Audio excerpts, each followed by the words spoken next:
ಒಬ್ಬ ತಂದೆ ಹಾಸಿಗೆ ಹಿಡಿದು ಮಲಗಿದ್ದ. ಅವನಿಗೆ ಪಾಪ ಆ ಮಲಮೂತ್ರ ಎಲ್ಲ ಒಂದೇ ತಾವ್ ಆಗ್ತಾ ಇತ್ತು. ಮಗ ಸೊಸೆ ನೋಡ್ಕೊಳಕ್ ಆಗೋದಿಲ್ಲ, ಅವ್ರನ್ನ ನೋಡ್ಕೊಳಕ್ ಆಗೋದಿಲ್ಲ ಅಂತ ಬಹಳ ಅಸಹ್ಯ ಪಟ್ಕೊಳ್ತಾ ಇದ್ರು. ಆ ತಂದೆಗೆ ಸಾವು ಹೇಳಿ ಕೇಳಿ ಬರೋದಿಲ್ವಲ್ಲ ಸ್ವಾಮಿ, ಅವ್ರ ಆಯುಸಿರು ಗಂಟೆ ಇರ್ಲೇಬೇಕಲ್ವಾ. ದಿಢೀರಂತ ಸಾವು ಬತ್ತಿ ಬರ್ಬೇಕು ಅಂದ್ರೆ ಬರುತ್ತಾ? ಆಗಲ್ಲ. ಈ ಮಗ ಏನ್ ಮಾಡ್ದ, ದಿನೇ ದಿನೇ ದಿನೇ ಈ ಅಪ್ಪನ ಕಷ್ಟವನ್ನ ನೋಡ್ನಾರ್ದೇನೆ ಅಥವಾ ಸೇವೆ ಮಾಡೋ ಯೋಗ್ಯತೆ ಇಲ್ದೇನೆ ಈ ಮಗ ಏನ್ ಮಾಡೋದು, ಯಾರಿಗೂ ಗೊತ್ತಾಗಬಾರ್ದು ಅಂತ ಒಂದು ಹಾವನ್ನ ಹಿಡ್ಕೊಂಡು ಬಂದ. ಜೀವದ ಹಾವನ್ನ ಹಿಡ್ಕೊಂಡು ಬಂದು ಅಪ್ಪನಿಗೆ ಇಂಜೆಕ್ಷನ್ ಮಾಡ್ತೀನಪ್ಪ, ಎದುರ್ಕಬೇಡ, ಆ ಕಡೆ ತಿರುಗಿ ಮಲಿಕು ಅಂತೇಳಿ ಅಪ್ಪನಿಗೆ ಕಂಕಳಿಗೆ ಹಾವನಲ್ಲಿ ಕಚ್ಚಿಸಿ ಮೊನ್ನೆ ಸಾಯಿಸಿದ್ದಾನೆ ಮಗ. ಕಲಿಗಾಲ ಅಂದ್ರೆ ಇದೆಯಲ್ವಪ್ಪ, ಕಲಿಗಾಲ ಅಂದ್ರೆ ಇದೆಯಲ್ವಪ್ಪ. ಮಗನಿಗೇನಾದ್ರೂ ಸ್ವಲ್ಪ ಊನಾದ್ರೆ, ತೊಂದರೆ ಆದ್ರೆ ತಾಯಿ ತಂದೆ ಆ ರೀತಿ ಸಾಯಿಸ್ತಾರ ಮಗನನ್ನ, ಮಗಳನ್ನ? ಮಗ ಅಯೋಗ್ಯವಂತ ಮಗ ಆ ಅಪ್ಪನಿಗೆ ಹಾವು ಕಚ್ಚಿಸಿ, ಹಾವಲ್ಲಿ ಕಚ್ಚಿಸಿ ಸಾಯಿಸಿದ್ದಾನೆ ಆ ಮಗ. ಅಂದ್ರೆ ಈ ಜೀವನ ಎತ್ತಾಗ ಹೋಗ್ತಾ ಇದೆ. ಸಾವಿರಾರು 330 ಕೋಟಿ ದೇವರುಗಳನ್ನ ಪೂಜೆ ಮಾಡ್ತಾ ಇದ್ದೀವಿ ನಾವು. ಯಾವ ದೇವರು ಅವನಿಗೆ ಕೆಟ್ಟದನ್ನು ಮಾಡೋದಿಲ್ವಾ? ತಾಯಿ ತಂದೆಯರನ್ನ ಈ ರೀತಿ ವಿಷ ಕೊಟ್ಟು ಸಾಯಿಸೋದು, ಹಾವು ಕಚ್ಚಿಸಿ ಸಾಯಿಸೋದು, ಇದೊಂದು ದುರಂತವೇ ಸರಿ. ಇದು ಯಾವ ಮಕ್ಕಳು ಆ ರೀತಿ ಮಾಡಬಾರ್ದು. ಆ ಮಕ್ಕಳಿಗೆ ಒಳ್ಳೇದಾಗಲ್ಲ. ದೇವರು ಎಲ್ಲಿದ್ದಾನೋ ಏನೋ ಗೊತ್ತಿಲ್ಲ ನಮಗೆ. ಕಣ್ಣಿಗೆ ಕಾಣುವಂತ ದೇವರು ಅಂದ್ರೆ ನಮ್ಮ ಅಪ್ಪ ನಮ್ಮವನೇ, ತಾಯಿ ತಂದೆಯ ಎದುರುಗಡೆ ಕಾಣುವಂತ ದೇವರು ಅಲ್ವವಾ?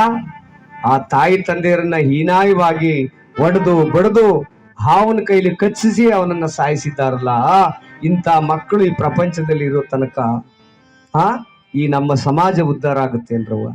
ಆ ರೀತಿ ಮಾಡಬಾರ್ದು. ಅದಕ್ಕಾಗಿ ಅಪ್ಪ, ಈ ಜಗತ್ತಿನ ಸರ್ವಶಕ್ತ ದೇವರು, ಅವನ ಬೆವರಿನ ಋಣದಲ್ಲಿ ನಾವು ಬದುಕ್ತಾ ಇದ್ದೀವಿ. ಅಪ್ಪನ ಬೆವರಿನ ಋಣದಲ್ಲಿ ಬದುಕ್ತಾ ಇದ್ದೀವಿ.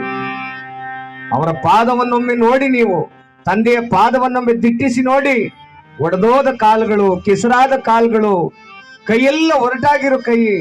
ಆ ಒರಟಾಗಿರೋ ಕೈಯಿಂದ ನಮಗೆ ಒಂದು ತನ್ನ ಮಾಡಿ ತಿನ್ಸಕ್ಕೆ ಇವತ್ತು ಮಕ್ಕಳು ಇವತ್ತು ಸುಖವಾಗಿ ಬೆಳೀತಾ ಇರೋದು. ಇದನ್ನ ನಾವೆಲ್ಲ ಚೆನ್ನಾಗಿ ಅರ್ಥ ಮಾಡ್ಕೊಳ್ಬೇಕು, ಚೆನ್ನಾಗಿ ಅರ್ಥ ಮಾಡ್ಕೊಳ್ಬೇಕು. ಕಾಲಾಯ ತಸ್ಮೈ ನಮಃ ಅಂತಾರೆ ನೋಡಿ. ನೀನು ಮಾಡಿದ ಕರ್ಮ ಇಂದಲ್ಲ ನಾಳೆ ನಿನ್ನನ್ನು ಬಿಡೋದಿಲ್ಲ. ತಾಯಿ ತಂದೆಗೆ ವಿಷ ಹಾಕಿ ಸಾಯಿಸುವಂತ ಮಕ್ಕಳಿದ್ರೆ ಅವರೇನು ಶಾಶ್ವತವಾಗಿ ಬದುಕ್ತಾರಿಯೇ? ಇಲ್ಲ. ಅವ್ರಿಗೂ ಒಂದಲ್ಲ ಒಂದು ದಿನ ನರಕ ಸದೃಶ್ಯವಾಗ್ತದೆ, ನರಕ ಸದೃಶ್ಯವಾಗ್ತದೆ. ಇದ್ಯಾವುದು ಆಗಬಾರದು. ಮಕ್ಕಳು ತಾಯಿ ತಂದೆಯರನ್ನ ದೇವರಿಗಿಂತ ಹೆಚ್ಚಾಗಿ ಪೂಜಿಸಬೇಕು, ಪ್ರೀತಿಸಬೇಕು, ಅನ್ನ ಹಾಕಬೇಕು, ಅವರ ಮಾತು ಕೇಳಬೇಕು, ಅವರ ಗೌರವಕ್ಕೆ ಎಲ್ಲೂ ಧಕ್ಕೆ ಬರದಾಗ ನಡ್ಕೊಳ್ಬೇಕು. ಇದು ನಿಜವಾದ ತಾಯಿ ತಂದೆಯ ಪ್ರೀತಿ. ಸತ್ತೋಗ್ಲಿ ಅಂತೇಳಿ ಬೇರೆ ಬೇರೆ ತರದ ಹಾವು ಕಚ್ಚಿ ವಿಷ ಕೊಟ್ಟು ಒಡೆದು ಬಡದು ಮಾಡುದು ಇದು ಒಳ್ಳೆಯದಲ್ಲ, ಒಳ್ಳೆಯದಲ್ಲ. ಅದಕ್ಕಾಗಿ ತಾಯಿ ತಂದೆಯರಿಗೆ ಸರ್ವಶಕ್ತ ದೇವರು, ಅವರನ್ನು ನಾವೆಲ್ಲ ಅನುಗಾಲ ಅನವರತ ಬೇಡೋಣ ಎಂಬುದಾಗಿ ಹೇಳ್ತಾ ಮತ್ತೊಂದು ಗೀತೆಯನ್ನ ಹಾಡ್ತಾ, ಈ ಹೆತ್ತ ತಾಯಿ ಎಂಬ ಪದವು ಎಷ್ಟು ದೊಡ್ಡದು, ಆ ತಾಯಿಯ ಹೃದಯವೂ ಅಷ್ಟೇ ದೊಡ್ಡದು, ಆ ತಂದೆಯ ಹೃದಯವೂ ಅಷ್ಟೇ ದೊಡ್ಡದು. ನೋಡಿ, ಒಬ್ಬ ಮಗ ಅಪ್ಪನಿಗೆ ಹೇಳದಂತೆ, ಅಪ್ಪ ದೇವ್ರ ಮೆರವಣಿಗೆ ಹೋಗ್ತಾ ಇದೆ, ಹೆಗಲ ಮೇಲೆ ಕೂರಿಸ್ಕೋ, ದೇವ್ರು ನೋಡ್ಬೇಕು ಅಂದಂತೆ.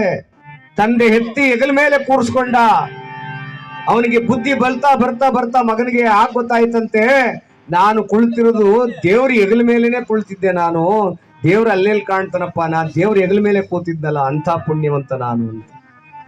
ಆ ತಾಯಿ ತಂದೆಯರ ಸ್ಮರಣೆ ಶ್ರೇಷ್ಠವಾಗಿರಲಿ ಎಂಬುದಾಗಿ ಹೇಳ್ತಾ, ಹೆತ್ತ ತಾಯಿ ಎಂಬ ಪದವು ಎಷ್ಟು ದೊಡ್ಡದು.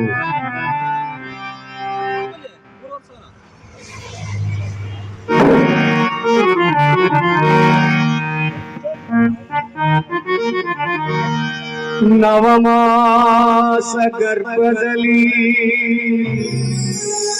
ನೋವನ್ನು ಸಹಿಸಿ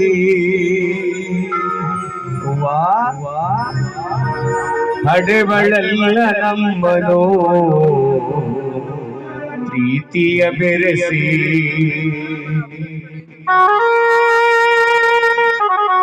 ಅಪ್ಪ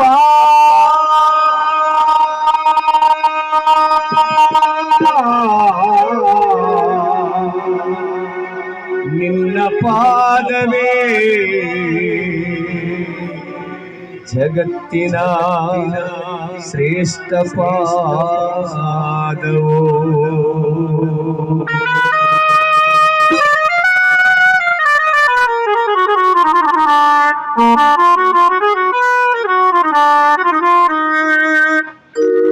ಹೆತ್ತ ತಾಯಿ ಪದವು ಎಷ್ಟು ದೊಡ್ಡದು, ತಾಯಿಯ ಹೃದಯವೂ ಅಷ್ಟೇ ದೊಡ್ಡದು. ಹೆತ್ತ ತಾಯಿ ಪದವು ಎಷ್ಟು ದೊಡ್ಡದು, ಆ ತಾಯಿಯ ಹೃದಯವೂ ಅಷ್ಟೇ ದೊಡ್ಡದು.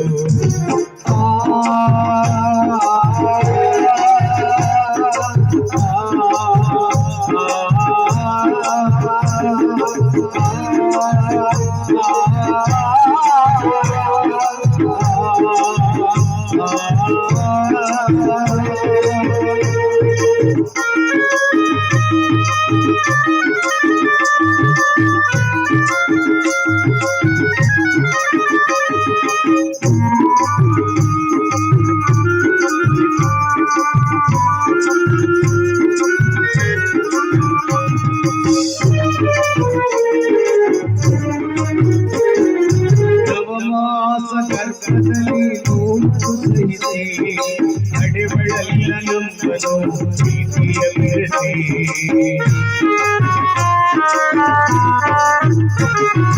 ನವಮಾಸ ಗರ್ಭದಲ್ಲಿ ಸಹಿಸಿ ನಡೆಬಳಲ್ಲ ನಂಬನು ಪ್ರೀತಿಯ ಮೆರೆಸಿ. ಸಾವು ಬದುಕಿನೊಡನೆ ಹೋರಾಟ ಮಾಡುತ್ತಾ, ಸಾವು ಬದುಕಿನೊಡನೆ ಹೋರಾಟ ಮಾಡುತ್ತಾ, ಜೀವವು ತಾನೆನುತ್ತಾ ಹೊಸ ಜೀವ ಪಡೆವಳು, ಜೀವವು ತಾನೆನುತ್ತಾ ಹೊಸ ಜೀವ ಪಡೆವಳು.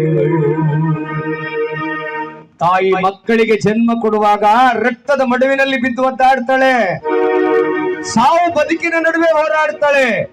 ಸತ್ತು ಹುಟ್ಟುವವಳೇ ತಾಯಿ. ಜೀವನ ನಮಗೆಲ್ಲ ಹೊಸ ಜೀವನ ಸಿಗೋದು, ತಾಯಿಗೆ ಹೊಸ ಜೀವನ ಸಿಗುತ್ತೆ. ಕಂದನನ್ನ ಈ ಜಗತ್ತಿಗೆ ಕೊಟ್ಟು ಅನ್ನುವಂತ ಸಂತೃಪ್ತಿ ಆ ತಾಯಿ ಸಿಗುತ್ತೆ. ಆ ತಾಯಿಯ ನೋವನ್ನಾದ್ರೂ ಮಕ್ಕಳು ಅರ್ಥ ಮಾಡ್ಕೊಳ್ಬೇಕಲ್ವಾ? ಆ ತಾಯಿಯ ಕಣ್ಣೀರನ್ನಾದ್ರೂ ಮಕ್ಕಳು ಅರ್ಥ ಮಾಡ್ಕೊಳ್ಬೇಕಲ್ವಾ? ಎದೆ ಹಾಲ ಹಿಂಡಿ ಹಿಂಡಿ ರಕ್ತವಾಗಿ ಕುಡಿಸಿರ್ತಾಳಲ್ಲ ಆ ತಾಯಿ ಹಾಲನ್ನು ಮಕ್ಕಳಿಗೆ, ಆ ಅಮೃತದ ಕುಡಿದ ಆ ಋಣಕ್ಕಾದ್ರೂ ತಾಯಿ ಸೇವೆಯನ್ನ ಮಾಡ್ಬೇಕಲ್ವಾ? ತಂದೆ ಸೇವೆಯನ್ನ ಮಾಡ್ಬೇಕಲ್ವಾ? ಅದಕ್ಕೆ ಹೇಳೋದು, ಎತ್ತ ತಾಯಿಯ ಪದವು ಎಷ್ಟು ದೊಡ್ಡದು, ಆ ತಾಯಿಯ ಹೃದಯವೂ ಅಷ್ಟೇ ದೊಡ್ಡದು.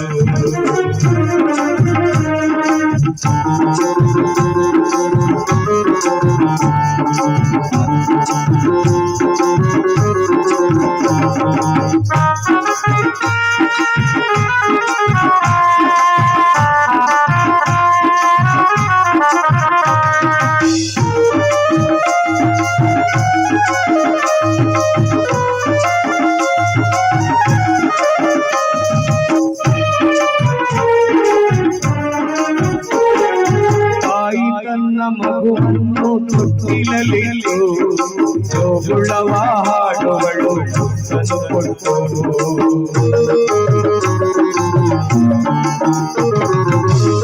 ಹಗಲು ರಾತ್ರಿ ಮಕ್ಕಳಿಗಾಗಿ ಜೀವವನ್ನು ಕೊಡುವವರು ತಾಯಿ ತಂದೆ. ಇದನ್ನ ಮಕ್ಕಳಿಗೆ ಹೇಳ್ಕೊಡಿ.